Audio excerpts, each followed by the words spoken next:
Rome player. Like, what's your take on this? Hey, again, they know that they are lacking in that crowd control, and they added themselves a hero that has huge crowd control. You know about the revamp, Rrq, the air AOE now is just amazing, and for the duet with the mid, right? It's good. You combo it with a tectonic charge plus the feathered airstrike. It's going to cause problems for that formation, and as expected, right? The Jushin made it to the side of the TLID. They added themselves another layer of crowd control here with that Lapu Lapu. Arlet Roam though. So it's what they built the combo with the Fredrin, picking it up so early for the Arlet to be Roam. And for Rrq, a Guinevere last pick that will go to the jungle.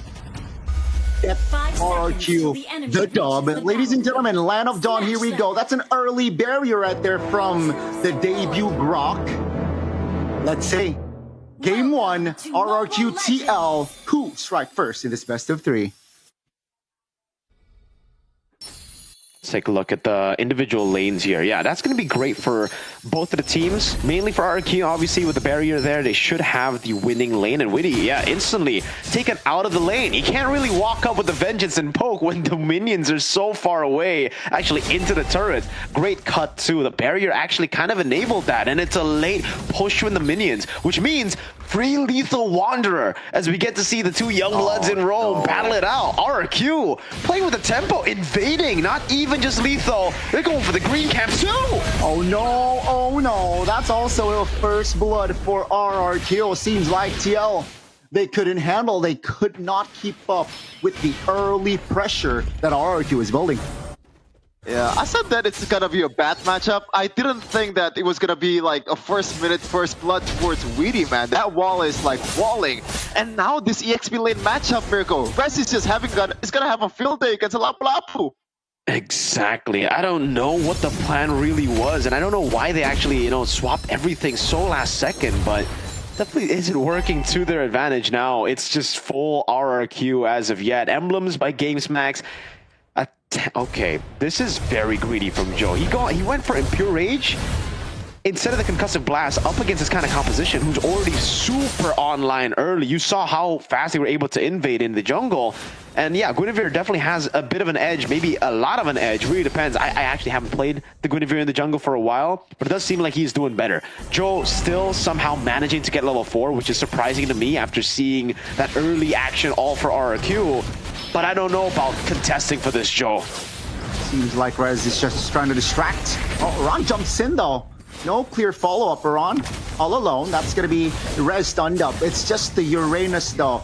A lot of damage taken. Yes, skill on another angle. Zunash will take the purple. That's going to be the decision here. Feather Airstrike committed on towards the SKL, knocking 2 members up. That's going to be Joe hovering around. That's Edok, not level 4 yet though. That's going to be Edok trying to distract Joe, trying to close the window, but that's going to be Joe finding the angle, finding the turtle as well. That's going to be SKL taken down, but Joe isolated and will be taken down as well. 2 members were off the board for TL, but they got the turtle. Yeah, for sure. That's a win for Rrq, man. 3-0 right now on the kill count. Look at the talent prediction, though. It looks like we are all in agreement that Rrq will win. And so far, it looks like it's gonna be that. Exactly. Yeah, great drafts from Kescute here in game number 1. He's really able to dissect everything, though the execution has been quite sloppy. Not from everyone, mainly from Zunesh, who was just so fixated, tunnel vision on Turtle instead of just helping the team go for the fight that was clearly a winning one. Yeah, for sure, especially when you see Iran and Weedy, they're all rocking a flicker, so it's gonna be an easy punish if you know that they don't have the dashes. Let's see, the Rrq already 1k gold lead in this early of a game. It looks like they want to build more and more with Edok just owning the river for Rrq. Yeah. A lot of that river control coming from the mid prio that they've secured for themselves, and that's where it comes down to the pick of the Arlet Roam too. A lot of, well, a big reason as to why I don't like the Arlet Roam is because you don't have any control in the mid lane for wave clear. You have to send your jungler to walk up on the Fredrin. And I guess it works still, but you can't constantly have that when the enemy jungle is farming, invading, utilizing the mobility to constantly get the edge over you. Joe's already a level down with the turtle, not tail. With the turtle, by the way. So with the second turtle going in favor of Rrq, presumably this is going to build up to a massive lead, and Joe's going to be left so far behind. Yeah, and Toy knows that as well. I think he wants to be a bit more passive here in the gold lane because he didn't want to get punished, but instead TLID still wants to contest this one. I don't know about this decision. That's it. That's going to be Violet Rrq Win connecting SOD lands. A knockup. That's going to be a lot of damage though from the side of TL. Zunesh falls first, but Joe will be the trade. No junglers here for this turtle fight. Rez quite lower on, stunned up. Kabuki joins the fight. That's going to be TLID though. Oh, he don't the turtle. He will trade his life for it though. As Rrq, they will back off. TL, it seems like we're unable to close the gap. Kabuki clearing the mid-waves. Yeah, still looking for a knockup. Doesn't really find it, but TL was able to find the connection. Oh, very low. Oh my. But their airstrike doesn't land. Kabuki though really is bold there with the maneuvers. Rinse flickers out. Okay, so again, the execution was kind of sloppy for Rrq, but they still somehow wins out in the end. Run! Almost falling, but still is able to escape. Yeah, more of the same thing. I guess great control for the recovery by Edok to secure the neutral objective. And you can see for the build, at least for Zunesh here, he's gone for the brute force. He's basically going for full tenacity. Doesn't want to get CC'd. Wants to be the one to be free around the team fight so that he can win the red trees. And so far, unfortunately, it hasn't really panned out for him. It's also, I think, a rush to Queen's Wings. Or could that be a Winter Crown? It really should be the Queen's Wings. The Oracle for Rez too. I'm not sure. I think it's more of a Winter Crown coming in from Zunesh, just for the potential combo of like, there you go. Okay, gotta wait for a second. Oh, final slash landing! That's going to be Kabuki sealing it off. A slight miscommunication there as Zunesh was overcommitting. Yeah, at least they got a turn out of it, but that was completely unnecessary. Yeah. Yeah, more on that. Well, I guess that's why we saw the keys to victory of having him more on assassins, on carries. On the utility so far, it does look very awkward for him. Not a single neutral objective win. Rins and Toy are the ones left to carry the game currently. 6 minutes and 50 seconds have elapsed in this game, and Rrq is leading by a smidge of gold total. It's already spawned for the third one here. Rrq, can they be a bit more tactical or strategic about their approach here? Definitely got to be elusive. Rrq, Zunesh doesn't really connect with that jump. TLID 5 members already around the river. Zunesh targeted here. Stunned up as well. A lot of damage taken. Joe will focus down the turtle. Second one. And Zunesh, no real shield, no real cover. And he falls. That's going to be Rrq here repositioning. Rins looking for an optimal feather airstrike moment. But that's going to be the Tectonic Charge. Saving Grox life. Rins very low. Mid. Vulnerable. Witty finds the connection to shut Rins down. SOD doesn't land, unfortunately. And Rrq, they are on the back foot. That jump from Zunesh, the initial jump was so bad, but the fact that he just didn't get out immediately is more questionable for me. Agreed, man. Rrq definitely, you know, miscoordinating a lot of their engages, and TLID are just capitalizing on it. It's not like TLID are they're not forcing Rrq to make these mistakes. Rrq are just very disorganized as of right now. Rez as well walks up, able to buy some time. Well, it buys the bravest fighter, baits it out, but they're not really able to get much. Zunesh. That's a jump, that's a burst, not enough to take his skill down. Zunesh now in trouble, taunted. That's going to be the crowd control. Lord. Just too much for Zunesh to handle. Rrq now looking to reposition. Flicker from Edok. Seems like will not be enough. Key falls as well as Rrq. They are getting dismantled here. TL just in the jungles of Rrq already. Yeah, I think the idea was good from Zunesh, and he was able to spend or like get the resources away from Yeskiel with that Purify, but the follow-up was just not there. Rrq needs to be a bit more coordinated with their approach. At this point, they're really just playing for the late game. Toy has been farming like a monster, already very close to the 3-item power spike, but even then, I don't know.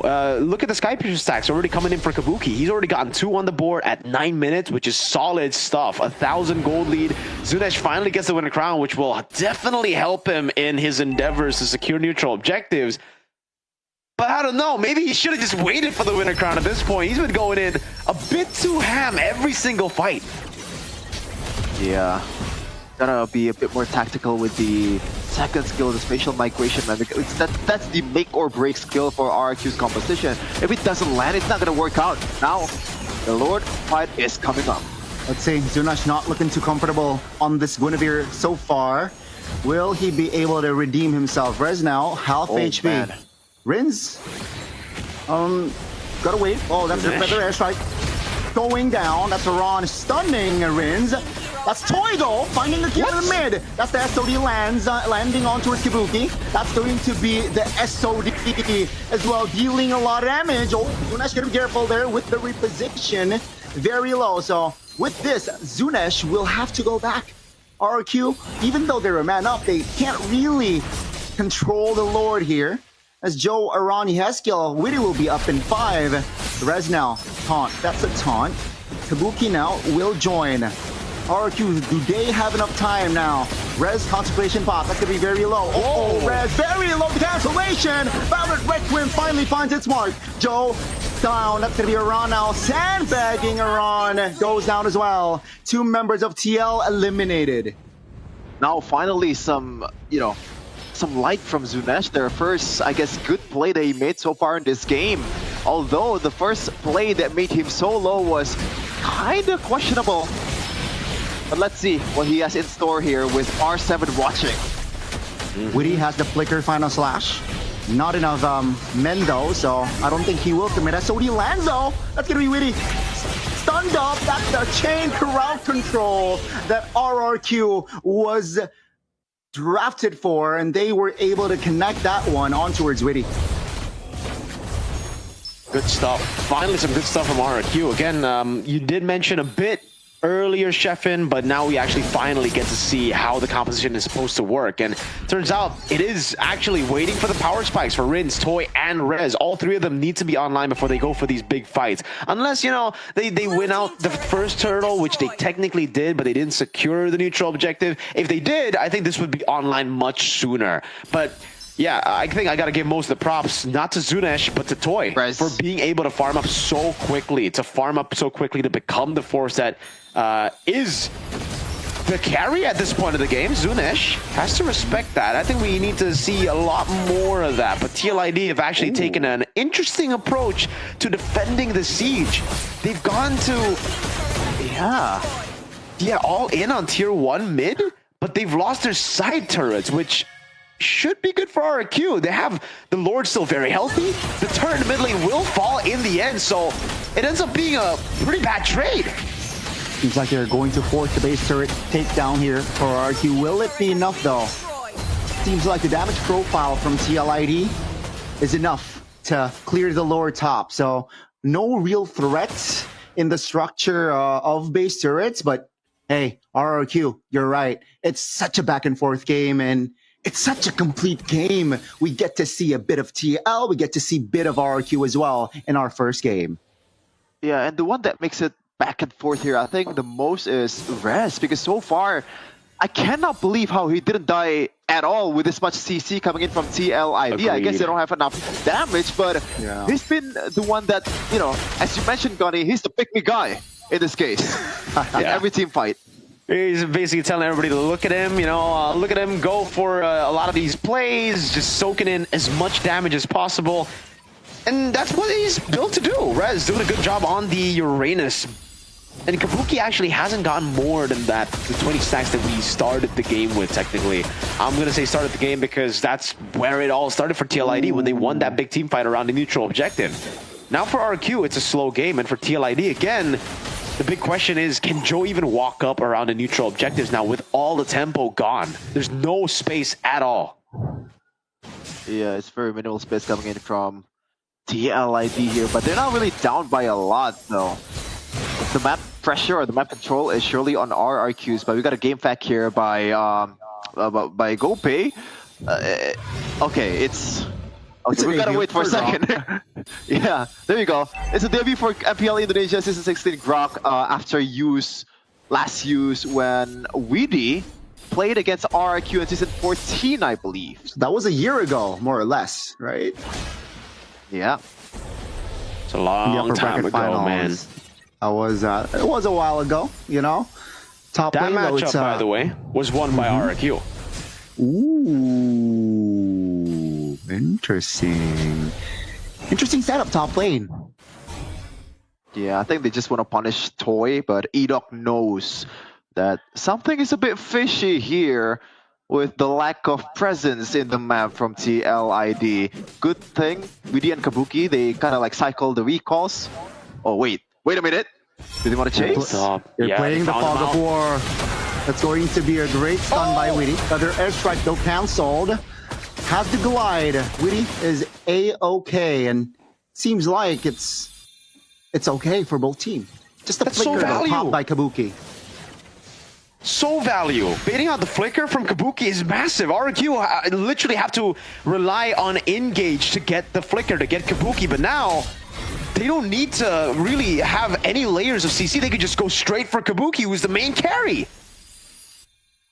Yeah, for sure. The Grok can just flicker forward. Zunesh, easier time to land the spatial migration. Even Rince, it's an easy punish for him knowing that the flicker is not there with the feathered airstrike. Now, let's see, the Lord Dance, so Toy is still up there, and I don't think there's anything TLID can do about Toy. He can land the SOD and just join 5v4, 5v5 technically. So TLID, that's the stun. That's a Violet Red Plume, Feather Airstrike, and SOD not landing though, but that will be enough for Joe to be taken down. So now it's going to be again just RRQ controlling the Lord. 4K gold lead practically in the hands of RRQ. And now it's just full RRQ. They played it incredibly again, having that force error up top, and TLID being very indecisive around the neutral objective helped RRQ to get even more of a lead. What TLID could do in that situation, Sheffin, was the question you raised. I think just be decisive and go for the fight, but that would have also ended up with them losing for sure without Kabuki's flicker. So there was really no good answer to the situation, no real solution to the problem. And that's what, you know, resulted in this. RRQ getting a free Lord, getting the turret up top basically taken out already, and having 3 waves building up to push into TLID's base to take possibly game 1. Yeah, and I just realized something. Weedy, so far he hasn't landed a single solid final slash. This is a concern. That will be concerning, but perhaps that flicker final slash will be used for defense. Let's see RRQ. They have finally penetrated towards the north side of the base here, but the top base turret will be taken down. That's going to be the Blood Wings here for Yehezkiel. Will that item be enough to at least hold on? RQ will not force anything rash here. They're taking it slow. As slow as they can. They have all the leads. There's really no risk at all for them. All the risk is in TLID's side, on TLID's side, and again, they've kind of built themselves a composition that is very one-dimensional, pure team fight. They want to utilize the AoEs in their composition, the constant resets of CC for a roaming Arlet. Again, that has to be brought up. All the CC that they've gotten in their composition is to set up a roaming Arlet. I would love to see the items again and see exactly what Witty's building, but I'm pretty sure he's not going to be as tanky as, you know, a normal Arlet, and definitely not going to be dealing as much damage as a normal XP Arlet. Yeah, I don't think he even builds the Fury Hammer just because of the fact that he needs to be a bit more tanky even the early game. I mean, he got killed in the first minute, man. So he knows what to do with his itemization, but at the same time, he kind of shot himself in the foot. Let's see, though. Looks like map control is once again for RRQ. The long lane, no turrets at all for TLID. So this should be a much easier Lord fight or Lord dance for the King of Kings. Really should. The far lane's already taken. Really, Toy could actually just play in the side lane and wait for a mistake to happen, which has been the way to go for Rrq. They never really rush into these bad situations or into 50-50s. They always try to win with the advantage they've got. So, again, it's all up to the TLID. They have to force a big fight, and the big fight will have to also be a good engage on Rins and Toy, because if they go in randomly to Rez, Zunesh, or Edok, they're cooked. Rrq have all the damage in the world. You can see the items already built up completely, and as expected, Sheffin, it is a Fury Hammer, so at least it does have a bit of damage, but yeah, definitely not the same amount of resources that you would have as an XP laner early game to take the game and, you know, snowball out of control. Zunesh is going to be caught. Has the jump. Joe brute forcing his way in. They want to close the gap here. That's a final slash landing towards Zunesh. That's the jump. That's a tectonic charge. Kabuki, vulnerable, taken down. That's going to be a good two-man stun with the Spear of Misery. Joe isolated. Good night as Rins picks up the double. That's going to be Rrq just applying more pressure on towards the base of TL. Conceal pop. They have a wave in the bottom lane of the map. That will be the structure going down. Great response there. Rins, though, looks for him another angle. That's a stun. That's a feather edge strike. Witty not landing his final strike. Has the immortality. Will pop it. That's going to be Rrq now. Just focusing, locking the base. Will it be enough? It will. Rrq finds game one. And in a kind of a expected manner from the draft, but from that initial